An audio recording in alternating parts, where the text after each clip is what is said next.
What's going on, YouTube? Today I want to start something very light, something very simple, something that you can vibe out to, or listen to while you're driving, or hell, even if you just want to get a refresher on something, you can just listen in. Today I want to start a series talking about shows and movies and all types of other things, I want to talk about shows from my childhood, but also shows that I have recently watched also. You don't speak for us! You don't speak for us!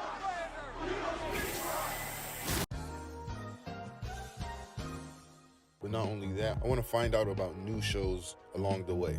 And that's where you guys come in. If you guys have any ideas of shows and movies that you think I should tap into, just let me know. Leave them in the comments down below, and I'll definitely make sure to check them out. Right now, I have a long list of shows that I'm in the middle of watching, and I have a bunch of ideas coming forward for you guys. But for now, I want to start off with something very easy, something very simple, and something that I'm very comfortable with. And this is one of my childhood shows, and that show is Dragonball Z. Now, for those who don't know, Dragon Ball Z is a show about warriors, earthlings, and tyrants, and even gods themselves who overcome challenges and they become stronger in not only physical strength, but psychologically as well.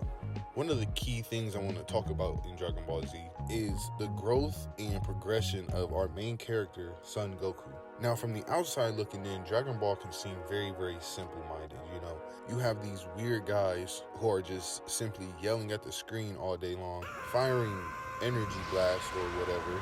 It could just look very, very, how could I say it, childish.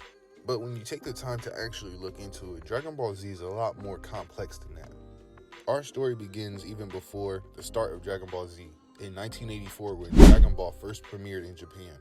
Goku, or his birth name Kakarot, was born on the planet Vegeta, and he was birthed by the two Saiyans, Bardock and Gine, two low-class warrior Saiyans. Now the Saiyans, they were an elite warrior race. They were known for conquering planets, taking them over and selling them to the highest bidder. But that was all before Frieza came along. Hello, monkeys! What did he say? And the Saiyans now, for the most part, still do the same thing. They still go to other worlds and conquer them. But Bardock has been having a weird suspicion. He feels like Frieza is going to turn his back on the Saiyans due to the legend of a Super Saiyan of legend. And so when the time is right, Bardock steals a Saiyan space pod for his son. And he sets the coordinates to Earth, which is a very, very weak planet and wouldn't be much value to Frieza. And so with one last goodbye, Bardock sends Kakarot to Earth. Frieza pulls up not too long after, and you may be wondering exactly what he's up to.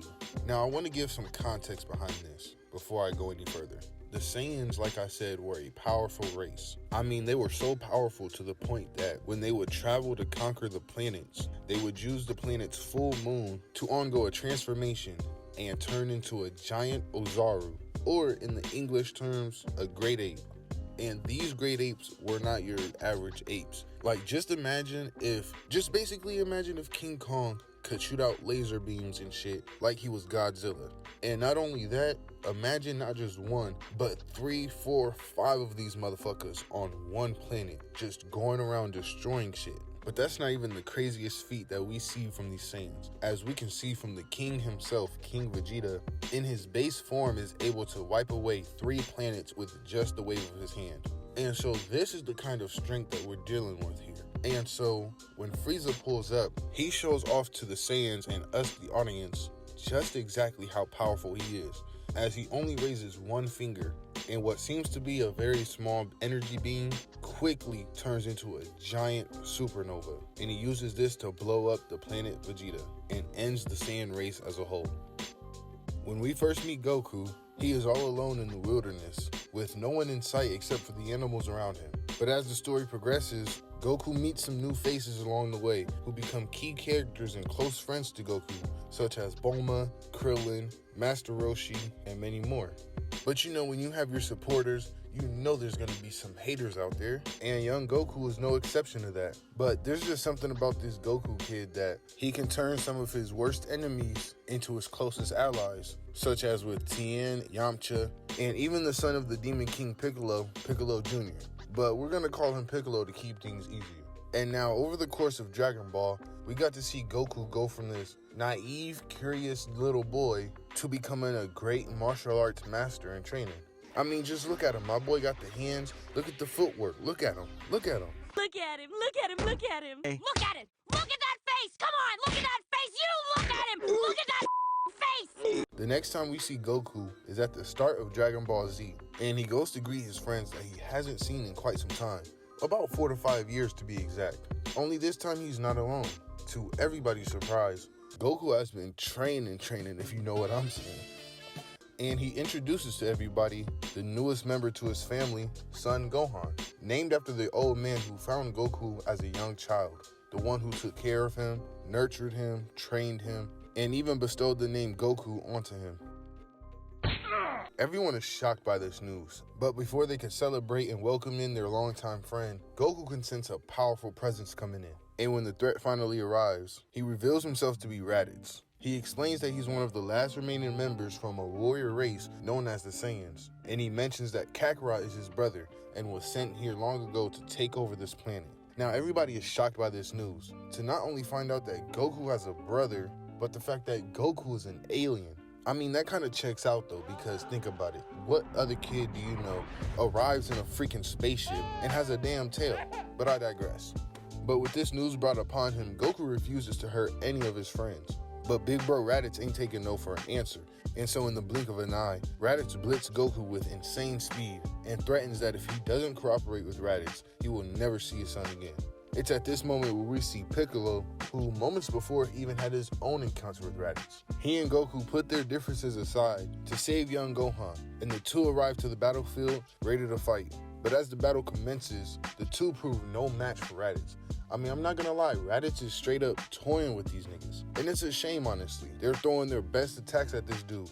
I'm not gonna lie, he even takes Piccolo's arm off at one point. And I'm like, damn.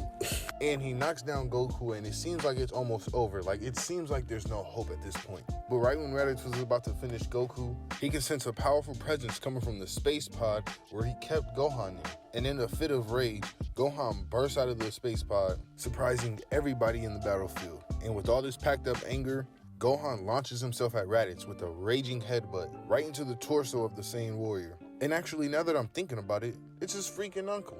What is this? What kind of Medea's family reunion is this? But now Raditz is just pissed off, and Gohan is out for the count. But Goku gets the chance to catch Raditz off guard and put him in a full Nelson, WWE style. Y'all know what I'm saying? Y'all remember Chris Masters? Put that boy in the master lock. Yes, sir.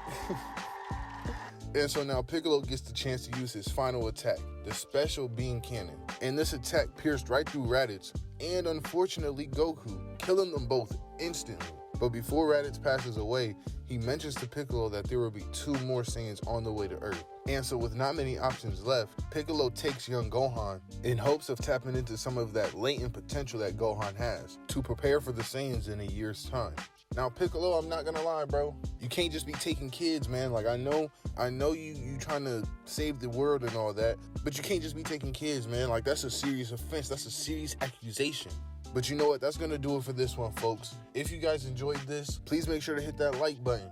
Let me know in the comments down below what you enjoyed and if you want to see part 2 to this. And like I said in the beginning, if you have any other shows or movies that you want me to watch and check out, leave them in the comments. I'll definitely check them out. If you want to see more content like this, hit that subscribe button and turn on that noti bell so you won't miss a thing. I'm Big Easy, and I'm going to catch y'all in the next one. I'm out.